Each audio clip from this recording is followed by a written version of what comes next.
Hi, my name is Ray Hart. I'm running for the Board of Education. And the major issues that I'm looking at as a retired teacher and a parent is that everything that's going to happen decision-wise in the Board of Education needs to be related to how it affects the children, the students. Every decision needs to have that as its main factor, and there's a lot of decisions. And the importance of having a teacher and a parent on the Board of Education means I can provide that perspective to the other members of the board that will allow them to think about the issues from a different point of view. Is regarding the Lahainaluna school boarding program. There was discussion this year of a possible funding cut of that long-time program. Are you in support of state funding for the program or against the one-of-a-kind? Definitely in support of it. In fact, I wrote a letter to the editor, which I never do, explaining, in a year in which Hawaii was embarrassed by the furlough program, one of the most important things nationwide is our Lahainaluna boarding program. It's made Hawaii famous.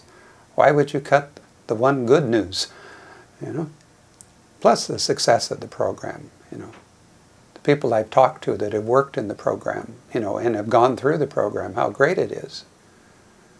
And the expense is not that great. The state library system faced a $3.6 million deficit last year and threatened to close the Hana Library out in East Maui. If elected, what would you do to assure Maui's rural community needs are addressed? Okay, first thing is my wife is a library tech, or works she's the lady at the counter.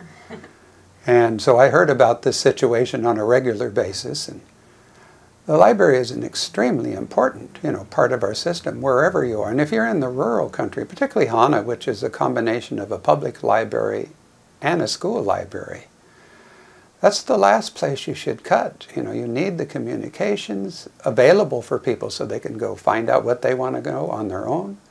And as a teacher, if I was successful, my students used to go to the library regularly. That was an important thing. That's how I judged do you have a library card? Do you use it? Not the reading test scores, but what did you do about reading? And so there's no reason to make the cuts in that program. There's other places to make cuts that are not going to impact the community and the students the same way. We believe in education, and that's a major part of education. They also made decisions cutting library positions out of all the schools, where the staff actually had to cut money, so that was places they'd cut. And a librarian is a trained individual that helps the students know how to research, how to learn, help them in the book. It's not a volunteer program that somebody stands there and checks out a book. There's got to be skills and knowledge taking place, so it's important. The Furlough Friday situation at public schools was a huge issue this year. If elected to the post, what would you do to prevent a repeat of the Furlough Friday situation? Well, going back to my original statement, it's about the children. And if they looked at it from the standpoint that it's about the children, Furlough Fridays could not have happened. The question wouldn't have even come up because that has the greatest impact on the children. That's not the place to do your cuts. Cuts are not easy. Nobody likes cuts, and everything that's going to be cut has a purpose. But the things that immediately affect the children are the last place you'd have a cut. Furlough Friday should not exist. It also works true even now. The Furlough Friday is cutting into the program where teachers get to work together and help plan and make a good program for the kids. And that's sad to lose the planning time, to the furlough days that the teachers have to have, because they were doing some tremendous work working together. Everybody always dreamed that teachers would work together instead of getting all those assignments on the same night.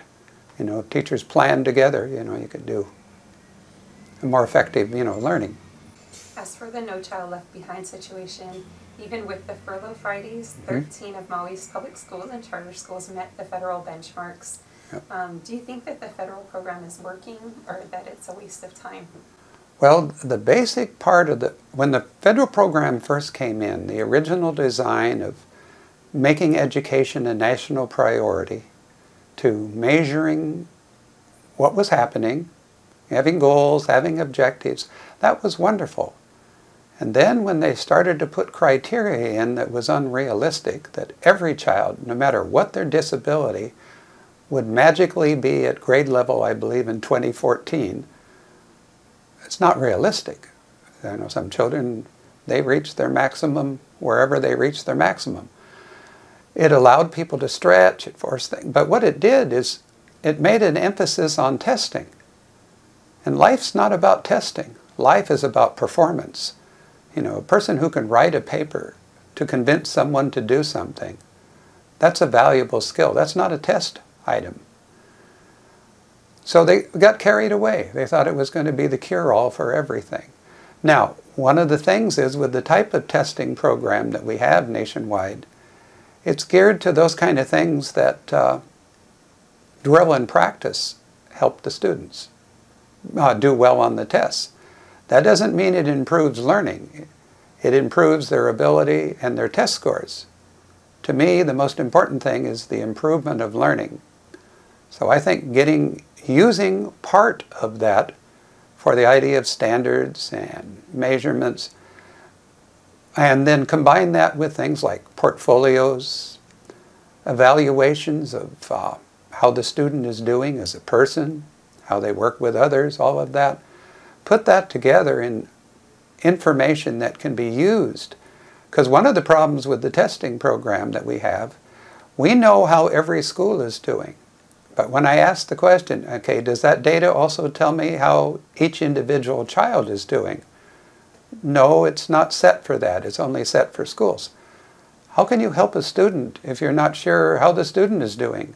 And with the model that was being used for so long, you didn't know to the next school year how that student was using. It's too late for the teacher to do anything then. Any closing thoughts? This is your opportunity to tell the public about info on your campaign, how to contact you, anything coming up in the near future. Well, one of the problems of being a retired teacher is I don't have any money, on retirement and Social Security. So I don't have too many campaign things planned.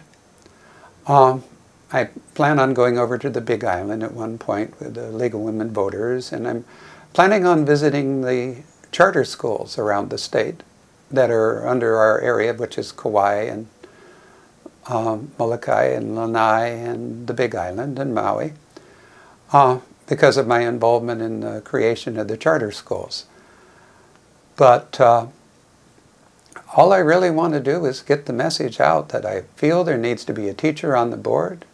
My background after 40 years of being involved and working with school boards, I even served as chair of the Board of Education for the College of Education for the University of Washington, trying to help make changes in teacher education.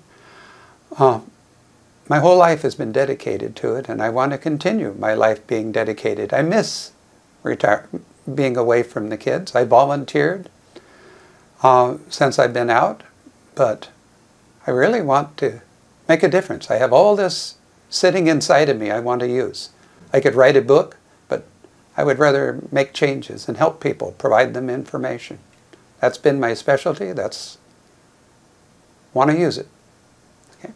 My email, rrayhart@hawaii.rr.com. And I have a web page too, but you're better off with the email.